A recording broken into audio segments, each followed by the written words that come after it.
Welcome to the Church of Jesus Christ. In order. Welcome to our weekly book club.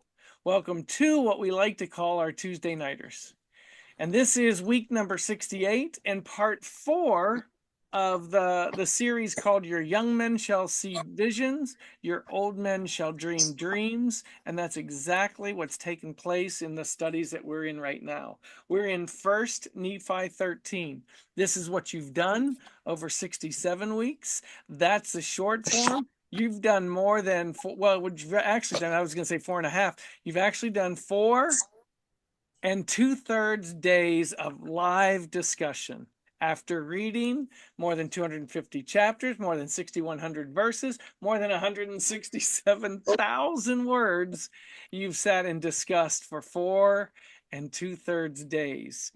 Things that are of God, things that please Him, things that come warm our hearts and our minds. So it's really been a glorious year and a half or so of this book study. So I hope you've been blessed. Prior to that, we did even more than 112 hours. So please know that this is just the book club. I actually was wondering, what are the results in each of our lives? Wouldn't it be wonderful to be able to somehow capture the changes that we've all experienced? I know I'm a changed person because of these discussions, the reading, your words, your thoughts. So keep blessing each other. All right, so we're doing 1st Nephi 13. This is just one chapter. This one was a little longer than the first 3 that we read. There were 42 verses in this chapter and almost 1,900 words. So let's get to it. It begins with this whole story that we're reading begins with father and son, begins with Lehi and Nephi. Both of them connected to God. I don't know about equally or not, but both received divine revelations from God. Again, I don't know about equally or not. I don't know that that's even important, but both share a love for the Lord. And I would take from their experiences a love from the Lord as well. So Lehi's dream had affected, if you remember, his entire family. It affected them in similar ways, but also it affected them in different ways. Because as you remember, some did well and some didn't do so well in the interpretation and what was told to him. Nephi's vision was asked for and delivered to be an explanation to his father's dream. He understood some of it. He didn't understand all of it. Now Lehi's dream had been a blessing to his family, to himself, and also to his people. So it was a dream that covered generalities like Israel and like the Gentiles, and specifically his own lineage. So this third installment of Nephi's vision is isolated solely upon the establishment of the promised land, and more specifically on the Gentiles. The Americas had been altered from a fruitful plain, taking it right from the song, to a land that was now set aside, or as of then set aside, or actually, if you read the Book of Mormon, you'll find that it was set aside after the flood, but altered from a fruitful plain to a land set aside for the gathering of the house of Israel. Now, for Lehi and for Nephi, it was in the future. But even as we read this, we realize since nothing has happened officially yet, it's still in our future. So much of the history of the continents, these 3 continents, is abbreviated into this one chapter, this 13th chapter. And all of it seen through Nephi's perspective, at least as he had this discussion with the angel. It was delivered in a time so long ago. It was delivered in a place so far away, geographically, but also culturally, ethnically, and so much more. Spiritually, I mean, we could keep going on and on and on. So the distance is not just a mileage distance, but a time difference. Not just a time, but a culture difference. Not just a culture, but an ethnicity, and we go on and on. So with these broad strokes offered in these 42 verses, one might think that the details would suffer from not having enough to go on. And at least, if not suffer, at least be suspect not to be detailed enough. But if we read into these verses a little deeper, we might find that there's more comprehensive references than we may have even thought about. And I'll show you on the next slide what I mean. First Nephi 13 is an amazing point of view of the shift, the seismic shift, if you will, in this land of the Americas, I should say, which ultimately culminates in the gathering of the house of Israel in a place called Zion. All of this to come. Now, with tongue firmly in cheek, I'm going to tell you, I ask some of these questions in the spirit of Where's Waldo? Okay, so I would wish that I would have done this last week and given you this as a study, but I want you to consider a few questions that are answered in this 13th chapter. So a couple questions. Which verse references the migration of the European people to the Americas? Which verse references some great church? That's a phrase that's used, a great church. And I don't know that great, I do know that it was not great by way of great and spectacular and beautiful, just this great church among these people back in their homeland that was responsible for both terrible and horrible things. Which verse references this great church? Which verse references that the founder and the leader of that powerful church was not a good guy?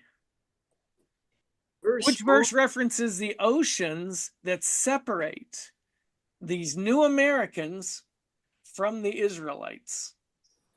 Okay, before they came over here, great oceans separated them. Which verse referenced that? Which verse references Christopher Columbus? Which verse references the Pilgrims? Which verse references the annihilation of the seed of Joseph? And we now know, if you look at your history, that annihilation covered approximately 4.5 million Native Americans. Which verse references the Revolutionary War? Which verse references the Bible? And which verse references what was removed from that Bible? Hint, it comes in a pair. Which verse references the blessings that were set aside for they who seek to bring forth my Zion? Sounding very Old Testament like, that one verse.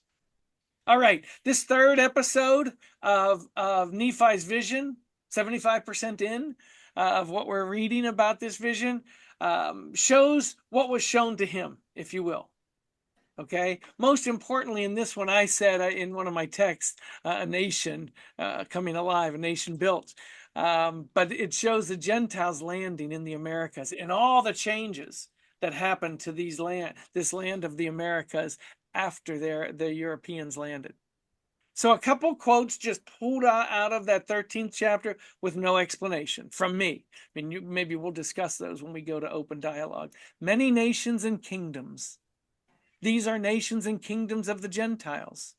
Among the nations of the Gentiles, the foundation of a great church, a great and abominable church. Many waters, and they divided the Gentiles from the seed of my brethren. A man among the Gentiles, he went forth upon the waters. Other Gentiles went forth out of captivity upon the many waters. A lot of the answers to my questions on the last slide are right here. Multitudes of Gentiles upon the land of promise. Seed of thy brethren scattered before the Gentiles. Mother Gentiles gathered on the waters, battle against them. A book carried among them. The book, a record of the Jews. This book had great worth unto the Gentiles. Taken away were the plain and precious parts. Gentiles, after and because of this book that had been abbreviated, they would pervert their ways, blind the eyes and harden the hearts. So the Gentiles do stumble, said the word. I will bring forth in mine own power much of my gospel, which shall be plain and precious. Other books which came forth, That one really intrigued me. I don't know if we'll talk about that or not, but that verse really intrigued me. Shall make known the plain and precious things to all people. So this 13th verse actually speaks to the birth of many nations, if you will. All of them purposed in establishing one nation, ultimately, Zion. And when I say that, I mean generations upon generations upon generations, different landings on this land of the Americas, many nations born. Provides a peek, if you will, into the what and the why of God's intentions for this land of the Americas. Now, we know before the Gentile immigration to this land, other gatherings happened in North America, in Central America, in South America. This land served as a landing spot for the first immigrants, Israel, and more specifically, the Josephites, and even more specifically, if you will, Lehi and his family. This chapter shows the Gentile nation was critical to orchestrating God's ultimate plans. We hear over and over and over about the house of Israel, and we should, but without the Gentile movement, without the Gentile input, none of it possible. But sadly, this took place most of the time, certainly not all the time, through Gentile unrighteousness. As the word said earlier, that they might pervert the right ways of the Lord. But in spite of man's evils, God's will comes to be one way or another. This not because of man, this be in spite of or despite, if you will, man. Tonight represents our going 75% into the vision that Nephi had, explaining the dream that his father had had. So let's discuss episode 3 of 4 episodes, 11, 12, 13, and 14 of 1st Nephi, so that we understand a little better Lehi's dream, and even more so Nephi's explanation of that dream. So what are your thoughts tonight about 1st Nephi, the 13th chapter, speaking of the Gentile immigration or migration to the Americas? I'm going 12. to stop sharing so you can start sharing.